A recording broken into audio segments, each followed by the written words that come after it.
여러분 안녕하십니까. 실록 박정희. 오늘은 1961년 5월 16일 5.16 혁명 이후에 6개월 만에 미국 케네디 대통령의 초청을 받고 여행을 떠나게 됩니다. 방미, 방일 일정 내용 가운데 그 일정 중에서 첫 시간으로 저희들이 마련했습니다. 이 일정 가운데서 11월 11일 김포공항을 출발해서 도쿄를 거쳐 알래스카 앵커리지, 그리고 서부 시애틀, 중부의 시카고, 그리고 미국의 수도 동부의 워싱턴을 방문해서 케네디 대통령 만나고 이어서 뉴욕으로 돌아온 다음에 다시 서부 샌프란시스코까지 넘어와서 태평양 한복판 호놀룰루, 하와이를 거쳐서 마지막에 귀국하게 되는 25일간의 15분이 동행 강행군을 펼친 수행문을 대동하고 박정희 대통령이 그때 당시에는 국가재건 최고회의 의장의 자격으로 일본과 미국을 방문했습니다. 그 일정 가운데 첫 시간으로 38,000마일의 정말 방미 초청 일정을 숨 돌릴 시간 없이 진행된 강행군을 저희들이 더듬어 보고자 합니다. 오늘 그 첫 시간으로 두 분을 모시고 이 자리에 왔습니다. 먼저 그동안 쭉 도와주신 판검사를 지내서, 그리고 대한언론인회 고문 변호사로 계시고, 또 현재도 이 KJTV 실록 박정희를 전담하고 계신 우리 서석구 변호사님 모셨습니다. 네, 안녕하십니까. 네. 반갑습니다. 그 박정희 최고위 의장이 무슨 일화 그때에 우리가 왜냐하면 일본은 보면 식민지라는 껄끄러운 관계가 있었는데, 그렇죠. 이런 것을 미래지향적으로 이렇게 극복하려는 이런 좋은 의지가 담긴 일본 방문했는데, 이것과 관련한 좀 일화가 좀 소개해 주시면. 글쎄 뭐 웬만한 것은 전부 다 신문 언론에 노출되었기 때문에 특별히 값진 어떤 비하인드 스토리라든지 이런 거는 내세울 게 저 입장에서는 그렇게 많지 않습니다.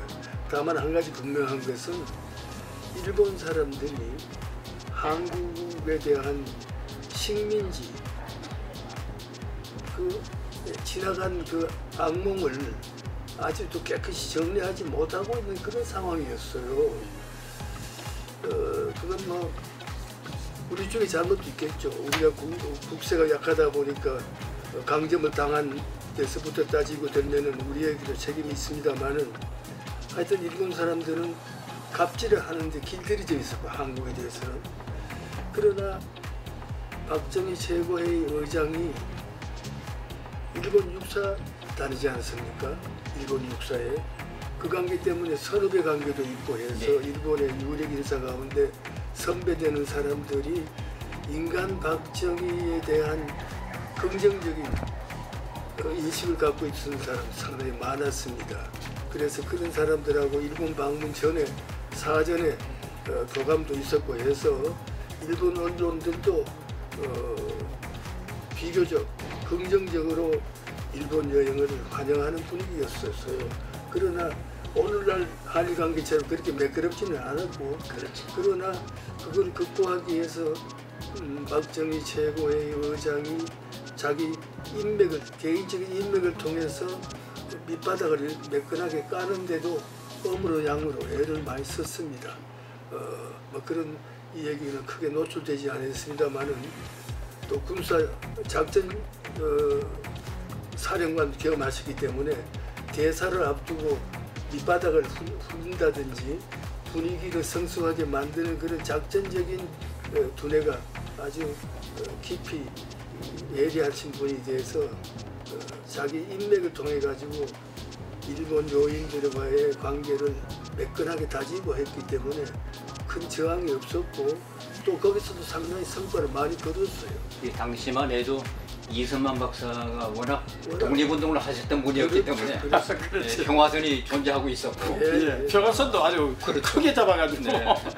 이승만 라인이라고 그래가지고 그렇죠. 하면 막 잡아놓고 그래가지고 이 반일 감정 때문에 불편해가지고 미국 정부도 불편했죠 그때. 그렇죠. 예. 아마 그래서 케네디 대통령도 꼭 일본을 방문하셔서 그렇습니다.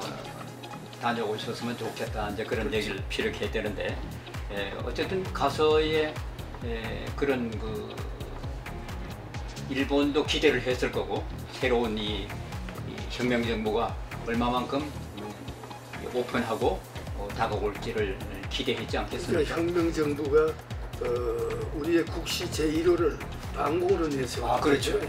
일본을 포함한 미국 서방 사회에서는 기본적으로 한쪽은 공산 침략에 의해서 자리 잡고 있고 그런 속에서 해양 세력의 중심에 서가지고 전초기지로서 역할하는데 방공을 국시의 제1호로 삼는 데서는 안도하는 그런 분위기가 지배적이었습니다. 예, 그리고 특히 우리나라가 미국 방문, 예, 케네디 대통령 최고위 의장 자격으로 미국 방문할 때 그때 보면 우리가 6.25 때 미국이 우리를 정말 그런 다 멸망하기 직전에 우리나라를 구해준 참 그렇습니다. 우방이라고 볼 수 있는데 그래서 그때 이 한미 정상회담 발표가 났을 때 그때 분위기가 어땠습니까? 이우락 씨가 그때 아주 뛰어난 비서실장이거든요. 아주 훌륭한 분인데 김포에 떠날 때 우리가 환송을 겸해서 취재차 나갔었어요.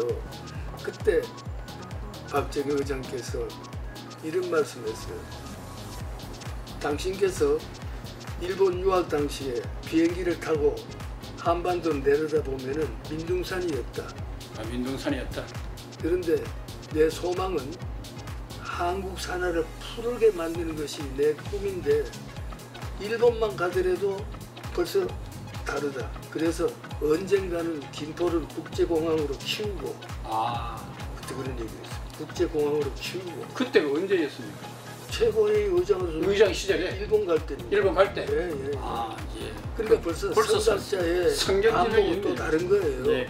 그래서 그때 한반도 민둥산을 이거는 푸르게 하는 것이 나의 꿈이다 이런 얘기를 했어요. 김포공항 얘기 나오니까 그 대목이 떠오릅니다. 네. 우리 민족중흥회 회장님을 SNS에 치시면 양력이 무려 2줄로 가득 차 있습니다. 여러분들 확인해 주시고 지금도 이렇게 건강하신 94세의 회장님 모시고 말씀 나눴습니다. 이제 김포공항으로 가겠습니다. 감사합니다. 수고하셨습니다. 감사합니다. 서 변호사님, 여기가 바로 1961년 11월 11일 창도에 정말 올랐던 김포국제공항입니다. 당시만 해도 이 비행장밖에 없었죠, 서울에. 그렇죠. 네.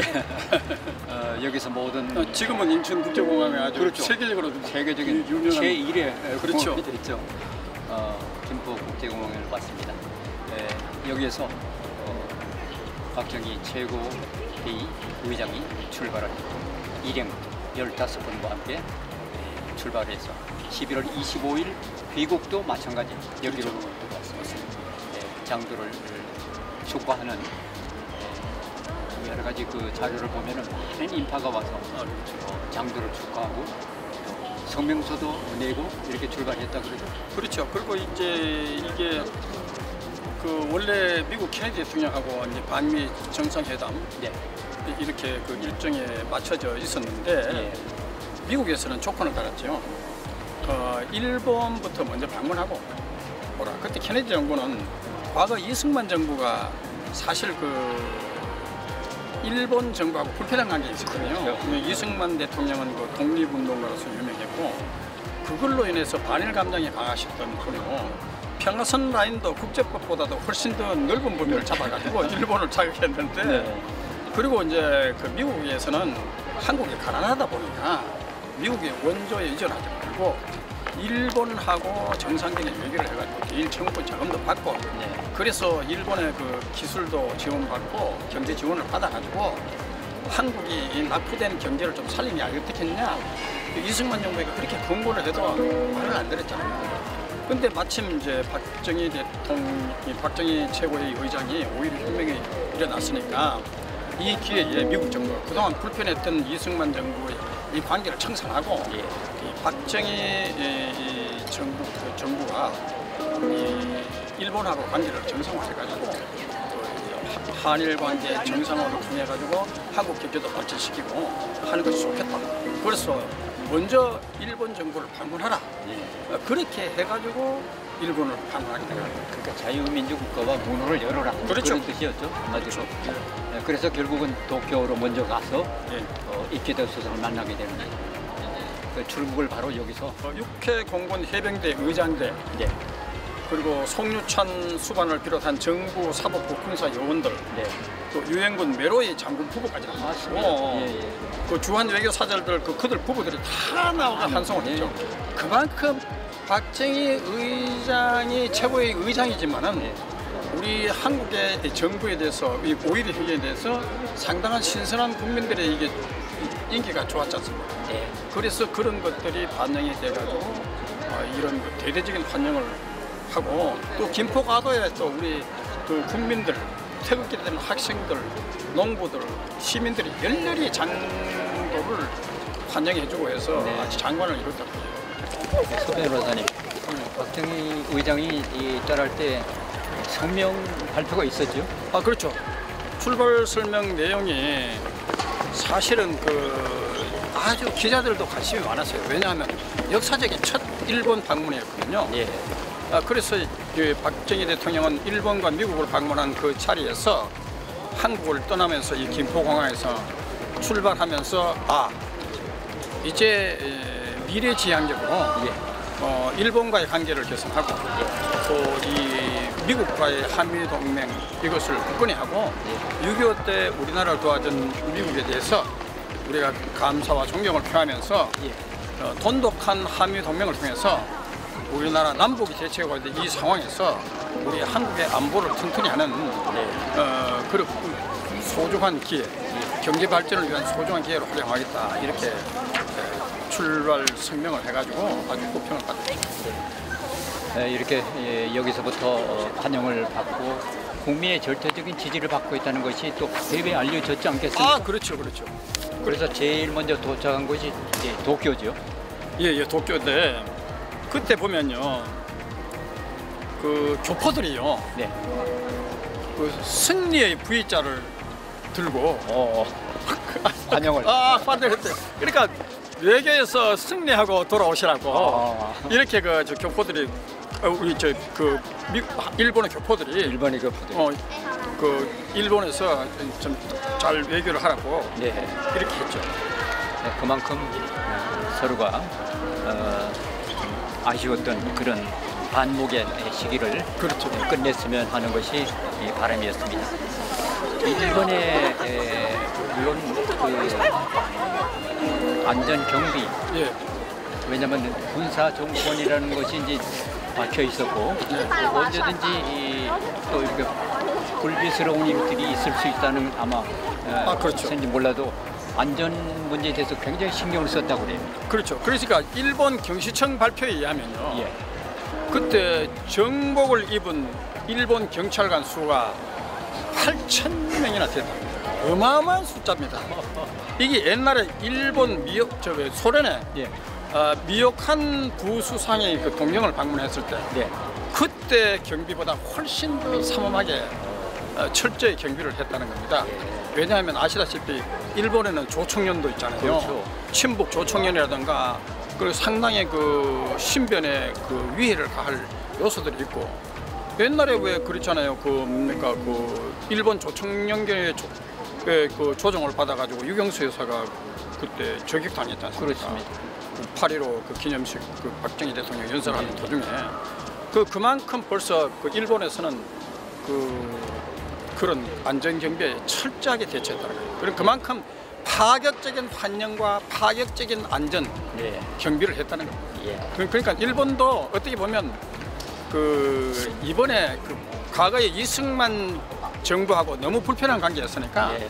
이번 기회에 과거를 청산하고 그 우리 돈독한 한일 그 관계 개선을 해가지고 한국의 경제나 안보를 돕고 아주 튼튼한 이 우방 국가 동남아시아에서 미국의 맹방으로서의 지위를 서로에 확고히 하는 좋은 기회로 일본도 그 활용을 하겠다는 의지가 표현된 것이죠. 그렇게 삼엄한 경비를 했다는 것은 바로 또 아주 큰 환영을 하는 그렇죠. 그 일정이 약간 그 시간이 걸리는 일정이었단 말이에요. 맞습니다. 예, 그게 환영이 어느 정도였습니까? 이제 만찬에도 있었고 그렇죠. 또 뭐 뒤에 환영식이 아주 그렇죠. 다채로웠다고 보는데. 예, 환영식도 일본에 사는 우리 거류민단 네. 민단 환영을 몰고 일본 우익단체들도 활발하잖아요. 그렇죠. 그 일본 우익단체들은 5.16 혁명을 적극적으로 지지하는 단체입니다. 거기다가 열렬히 환호를 했고 또 일본 국민들도 열렬히 이승만 정부하고 너무 불편했으니까 예, 예. 그것 때문에도 반사적으로 이 박정희 의장이 이런 과거를 청산하고 한일 관계가 좋아졌으면 좋겠다 하는 열망이 그 환영에서 드러났고 만찬에도 보면요 그 박정희에 대해서 각하라는 최고의 명칭을 했습니다. 그래서 박의장 각하와 그 일행 여러분의 일본 방문을 우리는 영광으로 생각한다 해가지고 최대의 존칭을 부여하면서 그리고 우리가 그 5.16 혁명 이래 기국의 사태를 우리가 면밀히 봐보니까 한 정말 그 자유와 민주주의 체제 기반을 확고히 하려는 그 의지에 감명을 받고 거기에 대해서 경의를 표한다. 그리고 외교적으로 최대의 이 찬사를 보내는 파격적인 이런 그 환영을 한 것이죠. 이런 면에서 말이 오히려 군사정부지 실제로 일본에서는 그만큼 박정희 의장에 대한 그 신뢰도가 대단히 좋았다는 거죠. 박 의장도 그때 정말 기분이 정말 그렇죠. 좋아졌지 않을까 그렇죠. 하는 생각. 파격적인 모든 일본의 그 조치들이 그렇죠. 대환영으로 이어지니까 말이죠. 이런 일본을 거치는 동안에 이케다 수상 정말 그동안에 볼 수 없었던 공항에까지 나와서 그래가지고 이제 박정희 의장이요 이케다 수상 그인데서 그 뭐라고 화답을 했는가 하면은 우리가 날씨가 좋을 때는 대마다가 보인다. 한국과 일본은 이렇게 가까운 사이다. 가까운 사이다. 그리고 우리가 속히 이 문제를 과거에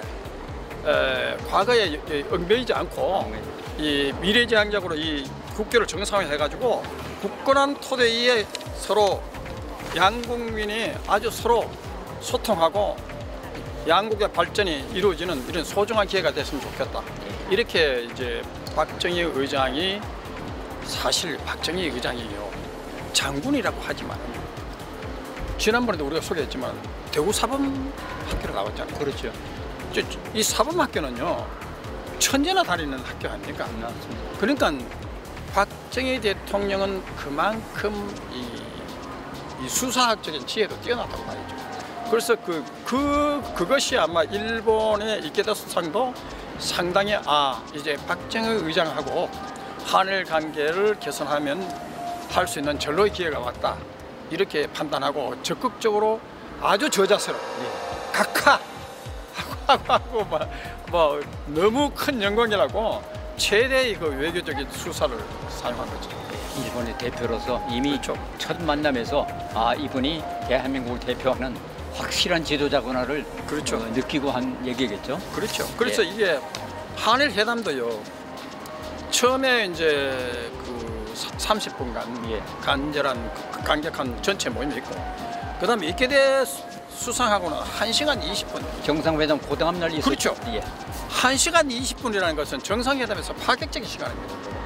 그러니까 서로 흉금을 털어나고 허심탄회하게 1시간 20분 동안은 이 한일 정상회담 현안을 두고 서로 논의를 했다는 이것만 해도 사실은 파격적인 이 정상회담이 아닌가 이렇습니다. 그렇죠. 외신 기자회견도 가졌지 않습니까? 그렇죠.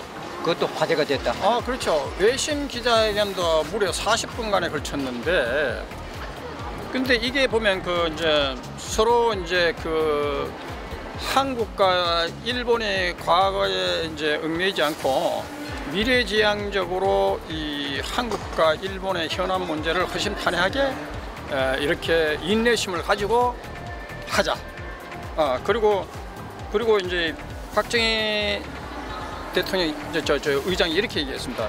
민생고를 해결하고, 자기는 이 기회에 민생고를 해결하고, 저 한국이 지금 이 민생고를 해결할 만큼 절박한 심정이 있다는 것을 일본에게 주지시키면서, 네. 그러면서 미국을 비롯한 우공국과 외교를 강화해가지고 정치적으로도 자유민주주의를 지키려는 그 확고한 신념을 거기서 피력을 했죠. 네. 이렇게 해서 그래서 이 박정희 의장이 대한민국의 그 지도자로서, 이 국가 원수로서 실질적으로 이 외교력을 잘 발휘한 것이 아니냐, 이런 평가를 받았죠. 도쿄를 이륙해서 노스 웨스트 NW 일기편으로 알래스카 앵커리지에 도착해서 케네디 대통령 초청 미국 방문 일정을 시작하게 됩니다. 네, 그렇죠. 근데 앵커리지의 그 한영희 위원회는 보면 알래스카 사령부 사령관, 네. 그리고 알래스카 그 육군 사령관, 그리고 그 알래스카의 주지사, 앵커리지 시장까지 나오는 그야말로 파격적인 반응을 받은 것이죠. 예. 그래서 이런 것은 이런 것이 보면 그 박정희 의장에 대한 그 미국 측의 신뢰도 대단히 좋았다는 증거가 아니겠어요. 그렇습니다. 오늘 제1편은 여기까지만 하겠습니다. 다음 제2편을 기대해 주시기 바랍니다.